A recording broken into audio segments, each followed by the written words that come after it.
Well, happy Mother's Day.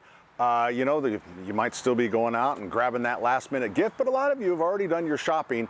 And so now a lot of moms have new flowers, whether it's a hanging basket or a beautiful array or just maybe her favorite zinnia or whatever. Or is it zinnia? Zinnia or zinnia? But anyways, I thought today we'd spend a little time to talk about how to care for them, because we spend a lot of money on hanging baskets in these containers, and sometimes when I go, wow, I look at the neighbors and go, wow, that doesn't look so good. So first of all, probably one of the biggest is watering. So 10-inch hanging basket, right? So this is the soil mass supporting this much foliage. On the flip side, then we have a 13-inch right here, but look at the amount, so more soil. The 16-inch, even more yet, deeper soil. So that is areas where there's moisture. So this is kind of what happens when you go out. You see the hanging basket and it's drooping down because it has a very small soil mass. So as you're watering that, and the people kind of tend to do this, that really doesn't water the plant when it's like pouring out the bottom. But then as long as you're there, you start doing this. And when you're doing this, more than likely you came out to help a struggling 10-inch basket and you end up watering your containers. So be really careful about, it's almost better to leave them a little bit dry than it is to pour the water on, but it's just a natural thing. I'm doing this, I might as well water all these. So if there's think of the soil mass in that pot.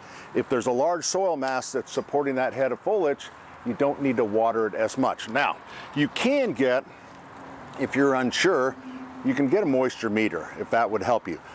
In the garden center, we kind of walk, you'll see garden center people, they're constantly walking and flipping the bottom of baskets because you can tell by the weight whether they need water or not. All right, so container grown, because of the way the water, this is, if there was fertilizer in that soil, that would be those nutrients leaching out, okay? So you have to fertilize.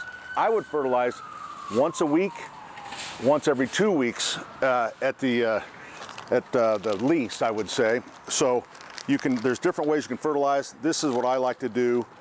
I like to use 1 tablespoon of Miracle Grow and stir that baby up. And I like to use it in a 5-gallon bucket because I don't have time to have that, wait for that water to come out of the sprinkling can. So you can just take it. I just dump it like this once a week. All right. So that soil that you see that says it has 6 months worth of fertilizer in it, maybe that is when it sits on the ground. But when you're talking about containers, which most of us, that's what we're into, those nutrients are leaching. So the key is always to fertilize, fertilize, fertilize. So if you don't want liquid, or if you don't like measuring, this is the same, except they pre-measure the packet. So you put one of the packets in for 1 gallon of water. And if you can't handle that, this is at least something. This is Osmocote, but again, some of those little pearls in there will kind of flush out. So you got to be careful about that. Water gently. So happy Mother's Day. Take care of the plants, and pretty soon when they get long, it'll be time to trim them.